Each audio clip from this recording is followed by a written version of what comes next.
दोस्ती एक ऐसा रिश्ता जिसमें हम अपनी आंखें बंद करके भी भरोसा कर लेते हैं।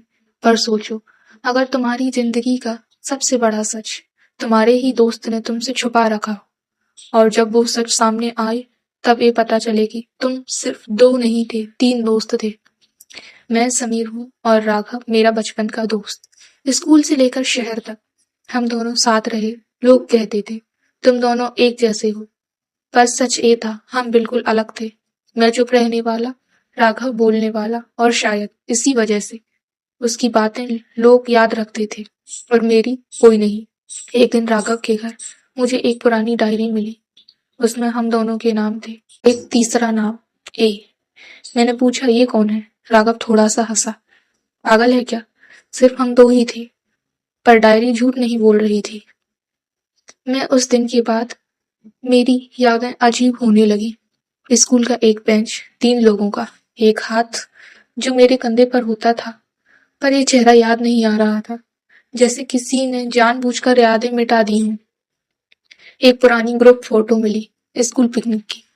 फोटो में हम तीन खड़े थे, पर तीसरे दोस्त का चेहरा स्क्रैच किया हुआ था। राघव की आवाज कांप रही थी। ये फोटो फेक है समीर, पर उसकी आंखें सच बोल रही थी। मैंने जोर देकर पूछा। राघव चुप हो गया, फिर धीरे से बोला, हम तीन बेस्ट फ्रेंड थे, पर एक दिन उसकी आवाज रुक गई। अमन सच बोलने वाला था, स्कूल के एक इंसिडेंट के बारे में जिसमें गलती राघव की थी और नुकसान मेरा हुआ था। पर मुझे याद ही नहीं था, क्योंकि उस दिन के बाद अमन गायब हो गया। राघव रो पड़ा। समीर, मैंने सब बिगाड़ दिया। अमन को मैंने धक्का दिया था सीढ़ियों से, उसकी मौत हो गई। पुलिस केस दब गया पैसे से, और मेरी यादें डॉक्टर के थ्रू दबा दी गई।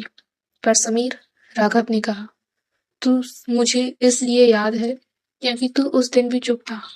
मुझे सब याद आ गया। मैंने अमन को गिरते देखा था और कुछ नहीं बोला।